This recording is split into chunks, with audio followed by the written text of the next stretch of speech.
후지가 54%밖에 되지 않는다. 암술의 수정 능력이 떨어질 수가 있다. 여러분 안녕하십니까? 사과 콜라TV입니다. 최근에 산불 때문에 상당한 피해가 많이 발생했습니다. 피해받은 농가에 심심한 위로의 말씀을 전해드리겠습니다. 3월 가수원의 주요 사항에 대해서 말씀을 드려보는 시간을 갖도록 하겠습니다.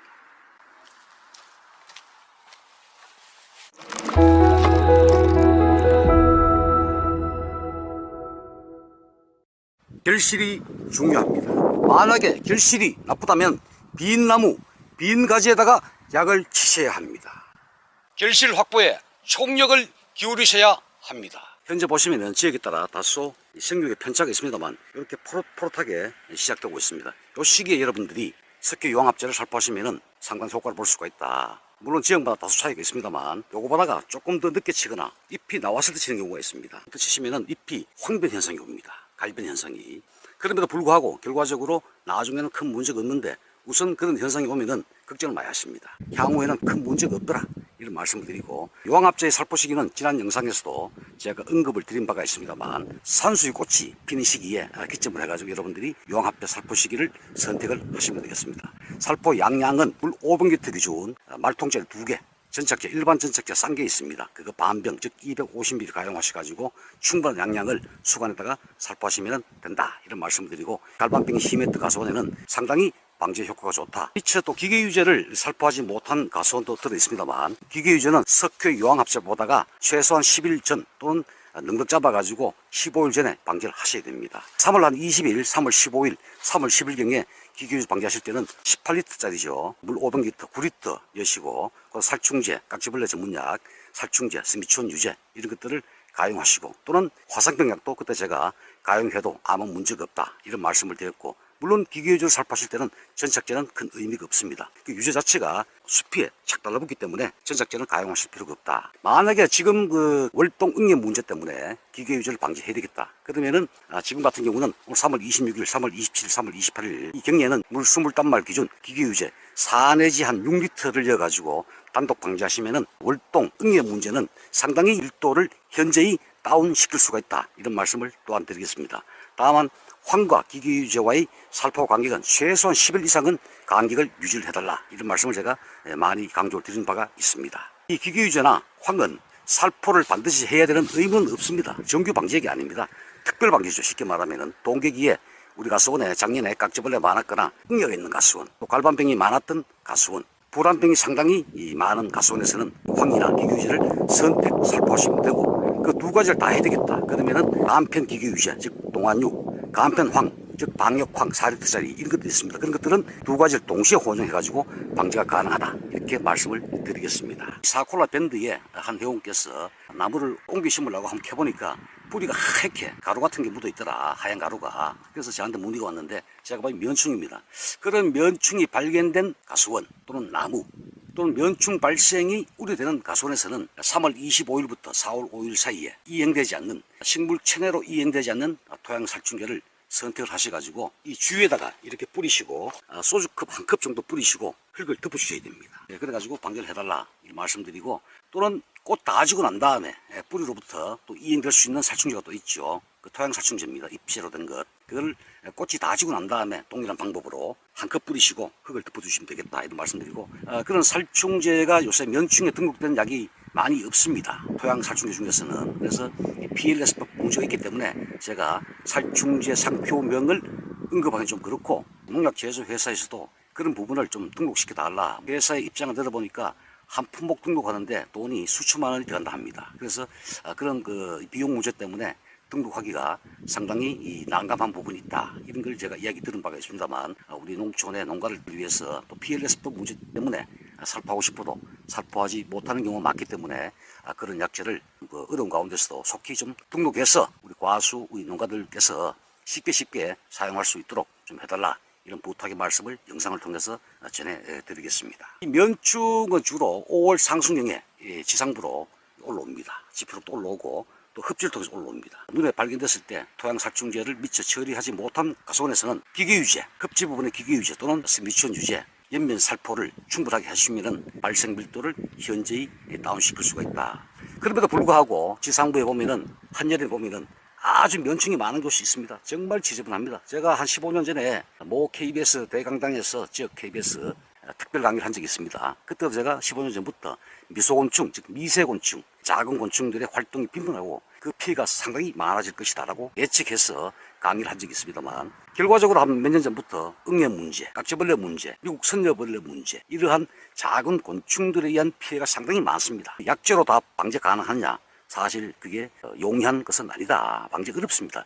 이 수관이 복잡하기 때문에 약이 100% 도달하지 않습니다. 약재를 방제했을 때, 살포했을 때 80% 이상만 수관에 도달하면은 방제가 잘 됐다 그럽니다. 그래서 100%가 도달하기 어렵습니다. 한 나무에 10만 장 내외의 그 잎을 뚫고 어떻게 속속들이 방제가 다 되겠느냐. 상당히 어려운 부분이다. 그래서 사전의 밀도를 낮추는 것이 무엇보다 중요하고, 그 다음에 그 생육기에는 주로 보니까 우리 시험 데이터 보면은 콜도 수화제, 타스타 수화제, 이러한 살충제들이 면충의 살충 효과가 상당히 좋게 나타났다. 이런 말씀을 드리겠습니다. 물론 그 시기 생육 중반기 7, 8월 달에는 살충제 다 치기 때문에 일반 처방받은 살충제에다가 코리도 수화제 또는 펜텀 또 오신도 있고 그런 것들 플러스 1 추가를 하셔가지고 하시면은 살충 효과에도 효과적이다. 여기는 그 유인을 잘 하셨네요. 제가 볼 3년 차인데 아마 이게 M26 작은 대목으로 보입니다.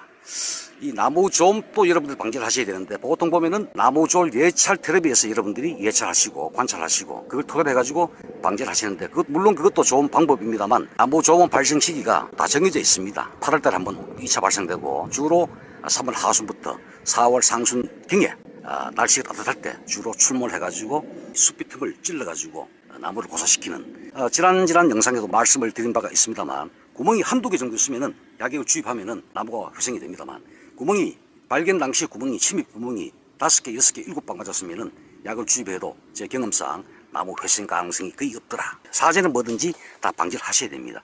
때가 되면은 해당 전문약을 살포하셔야 되는데, 주로 이제 스미추온 유제 물 한 마리에 200ml를 여셔가지고 여러분들이 지표로부터 제 1단 주지까지만 여러분들이 푹 치시면은 충분히 방제가 가능하다. 이런 말씀을 드리고, 8월달에 발생되는 나무조업은 평소에 살충제를 많이 치다 보니까 나무조업이 침범할 수가 거의 없다. 이렇게 보시면 됩니다. 주로 봄에 3월 말부터 4월 상순경에 많이 오기 때문에 그때 이 나무조업, 특히 M구 작은 대목, 수세가 약한 나무 또는 동해 피해를 입은 나무 또는 근근부가 스트레스 받고 생육이 불량한 나무, 그런 나무는 나무조업 위험이 있기 때문에 때가 되면은, 즉 3월 말부터 4월 7, 8일 사이 조 사이에 여러분들이 해당 살충제를 좀 진하게 하셔가지고 나무 주간 수피에다가 충분히 푹 치시면은 나무조업은 여러분들이 방제가 가능하다. 이런 말씀을 아울러서 드리겠습니다. 지금 나무를 많이 심고 계시죠? 나무를 이미 다 심은 가수원이 많고 지금 현재도 나무를 많이 심고 있습니다. 오늘 또 제가 나무 뿌리 소독 문제 때문에 어떤 약을 가지고 소독하면 좋겠느냐, 제가 뭐 아리지오판, 톱시넴 수화제, 벤네이트 수화제 또는 후론사이드 수화제 가지고 물 200리터 또는 물 250리터에 한 봉을 털어 엮고 선택해 하셔가지고 최소 2시간 최대 20시간 24시간 동안 푹 침지하셨다가 그 다음날 심으시면 된다. 이런 말씀을 드렸고, 또 사용했던 소독했던 건물은 버리지 마시고 나무에 관수를 하시면 되겠습니다. 예. 아까운 물을 뿌릴 필요는 없다. 이런 말씀드리고, 문제는 처음 심으실 때 여러분들이 구덩이 파시고 싶지 않습니까?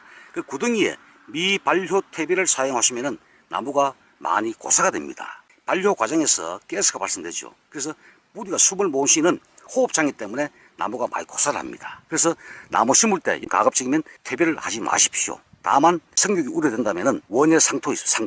상토를 한 나무당 3 내지 5kg 정도를 여러분들이 삽으로 여시고 난 다음에 나무를 심으시면은 양분도 충분히 공급되고 나무 생육에 좋은 효과를 볼 수가 있다. 다만 나무 심으실 때 물을 충분히 주셔야 됩니다. 상토 넣고 흙을 넣고 그 위에 나무를 놓고 흙을 한삼 넣고 물을 푹 주시면은 각각의 뿌리 사이로 공국이 발생이 안 됩니다. 빈틈이 없습니다. 즉 공국이 없다. 그 흙물이 꽉 채워집니다. 채워지고 난 다음에 생흙을 다시 한번 여셔가지고 전목 부위가 최소한 15cm 내외가 노출되게끔 심으시면 된다. 이런 말씀드리고, 그 다음에 우리 사콜라 밴드를 통해서 또 질문이 하나 들어왔습니다. 제가 3년, 4년, 5년 전부터 계속 말씀을 많이 드렸습니다.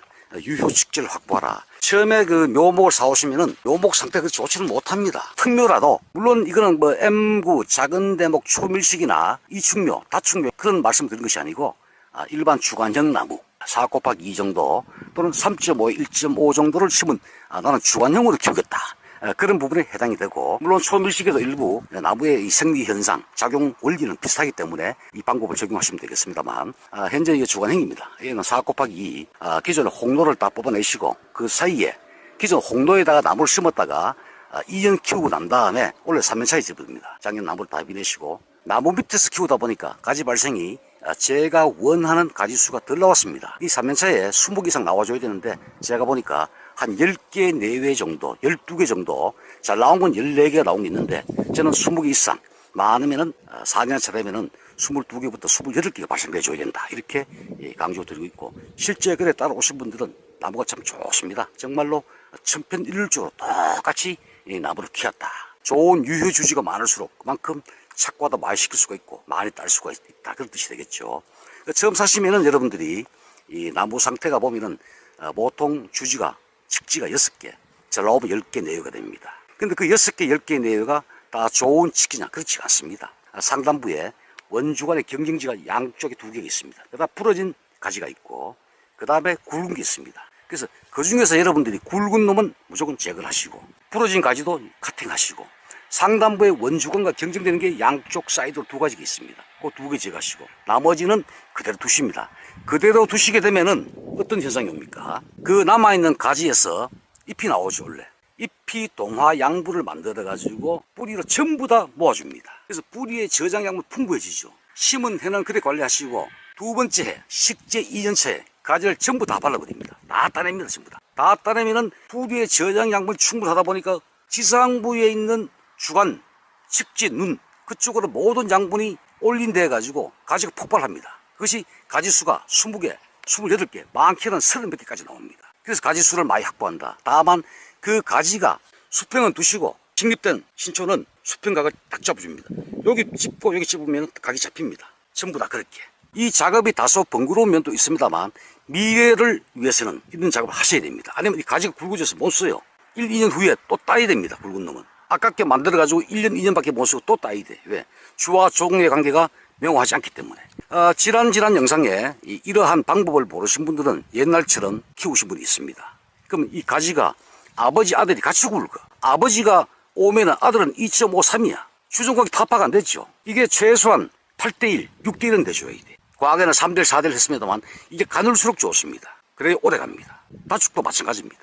굵어지면 안 돼. 아들, 손자 가지가. 아버지는 빵빵하고 여기서 나오는 손자, 아들 가지는 가는 게 많이 붙어야 됩니다. 젊음을 유지하는 거죠. 그래서 좋은 꽃도 많이 오고 착과받은 열매도 싱싱하고 좋습니다. 그런 방법. 이 가지 길이가 대략 50 됐을 때 여러분들이 눈을 두고 또는 위에 눈을 저는 처음에 이제 밑에 눈을 들어갑니다. 밑에 눈을 두시고 1cm 앞에다가 컷. 그러면 세력이 강한 놈은 15일, 세력이 다소 약한 나무는 정확히 20일 전후 되면은 그 잎 사이에서 눈이 쫙 나옵니다. 만약에 바짝 잘라버리면은 라면처럼 나와. 라면처럼. 국수처럼. 그까지 못 씁니다. 그래서 1cm 두고 잘라야 여기 딱 붙어가지고 쫙 이렇게 나옵니다. 자, 그런 방법. 그러고 난 다음에 다시 6월 한 20일 이후가 되면은 이 가지 길이가 30에서 50도 길어집니다. 그때 여러분들이 다시 위에 눈을 두고 앞에 1cm 앞에다가 컷하시면 됩니다. 그러면 역시 보름 내지 20일 후에 그 위에 잎 앞에 싹이 이렇게 쫙 나옵니다. 이 처음 애당초에 분지가 90을 잡았기 때문에 가지는 거의 굵어지지 않습니다. 이 기부의 각도가 중요한 겁니다. 기부의 각도가. 여기서 수평을 잡았기 때문에 가지는 원천적으로 이렇게 올라간다 손 치더라도 가지는 원천적으로 굵어지지 않는다. 굵어질 가능성은 희박하다. 왜? 분지가 90을 잡아놨기 때문에. 좁게 하면은 일찍 해도 역시 여기는 굵어지게 되어 있습니다. 그래서 그런 가지는 좋지 못하다. 이런 말씀을 아울러서 드리겠습니다. 조금 더 말씀드리면은 그럼에도 불구하고 1차, 2차 절단 또는 적심을 해가지고 가지를 만들었습니다. 2년차에. 2년차에 보면은 상단부에 보면은 원 아버지 주관이 있고 양 사이드로 다부룩하게 경쟁기가 나옵니다. 아버지 원수는 놔두시고 옆에 대략 30 내지 40 부분에 순이 많이 나옵니다. 이파리 석장 넉장 두시고 다 땁니다. 잎만 딱 남죠. 그 밑으로 오시면서 가지가 이래 뻗습니다. 삼각형이. 그래서 상단부에는 조금 짧게 카팅, 조금 더 길게 카팅, 조금 더 길게 카팅. 이래서 인위적으로 나무를 생박 형태를 유지할 수가 있다. 이런 말씀을 드립니다. 골격 구성이 정말 중요하다. 이 눈이 크기 때문에 100% 가지가 나옵니다. 나오게 되어 있습니다.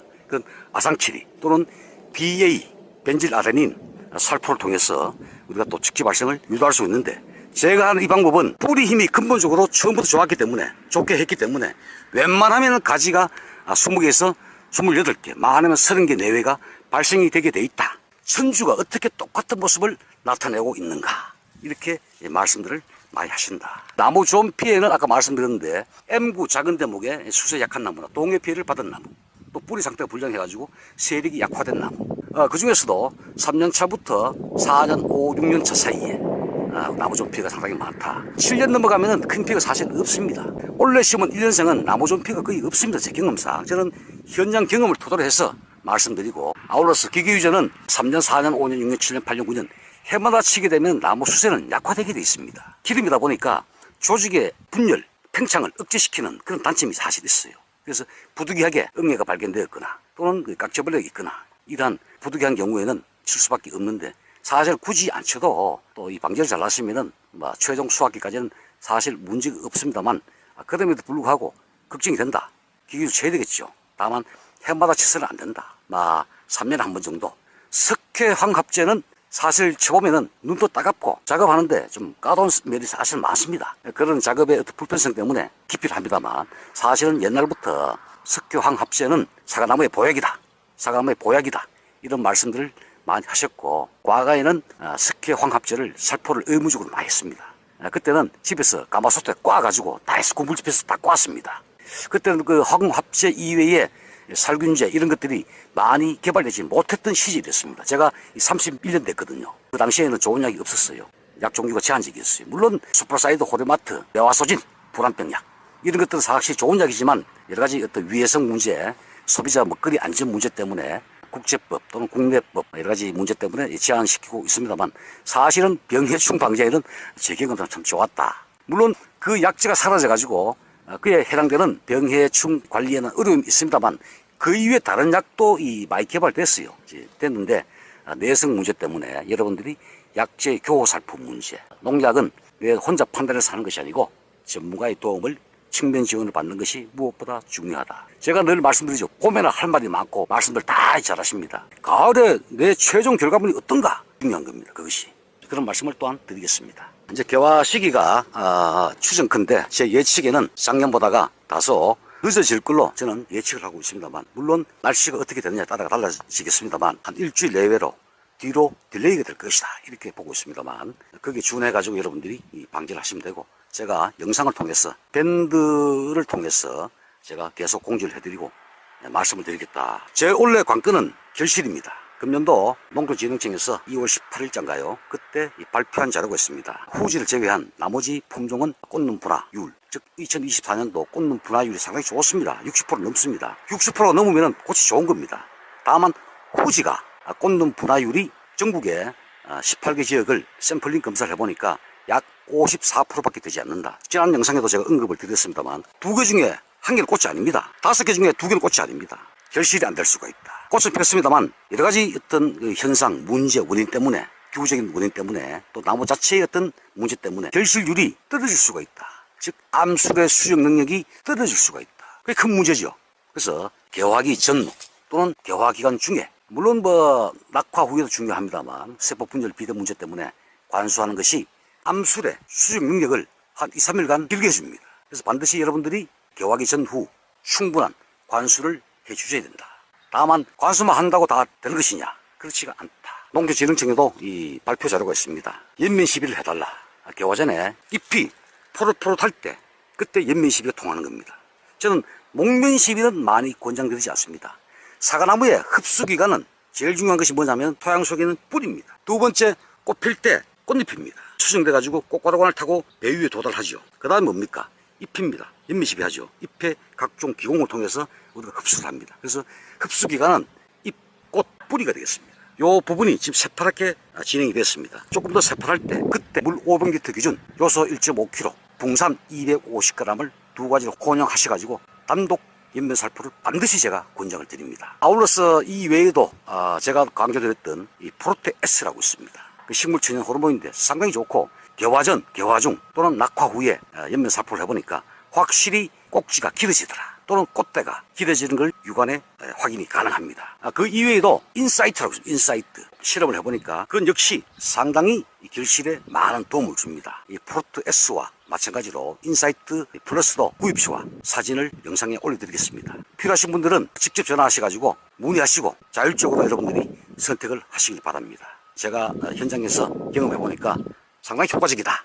사과콜라에서는 이렇게 말씀을 드리겠습니다. 포미나 관련은 역시 그 개화기 중에 여러분들이 프로테스 또는 인사이트 플러스 거기에다가 포미나 혼용하셔가지고 살포하셔도 결실에 많은 도움을 준다. 이 동록이 심한 가수가 있습니다. 동록이 심한 가수원에서는 꽃이 다진 후에 결실 이후에 열매 크기가 콩알만 했을 때 포미나를 물 500에 한 병 넣어가지고 단독으로 옆면 살포하시면 확실히 동록 문제는 경감이 된다. 특히 아오리, 아리수 문제 확실히 사비가 덜 끼더라.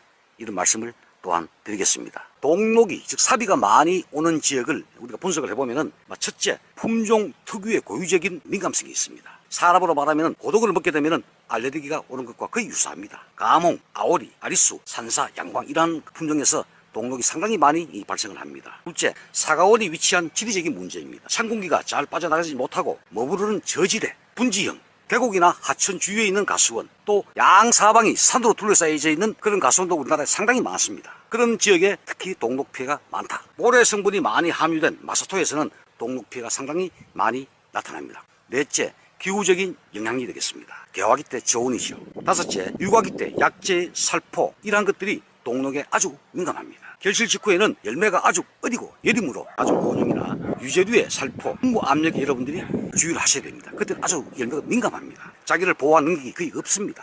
따라서 과피에 솜털이 다 벗겨진 후에 6월 상순까지는 약재 살포에 정말로 주의를 하셔야 합니다. 지난해 12월부터 현재까지 기상 상황은 봄철 이상 좋은 피해가 발생했던 2018년, 2022년, 2024년과 유사하다. 피해를 예방하려면 요소와 붕소 성분이 함유된 영양제를 살포하는 것이 좋다. 요소와 붕소는 과수의 내한성을 강화하고 착과량 증진에 도움이 된다. 결실이 중요합니다. 결실이 잘 되지 않았다면 빈 나무, 빈 가지에다가 약을 치셔야 합니다. 결실 확보에 총력을 기울이셔야 합니다.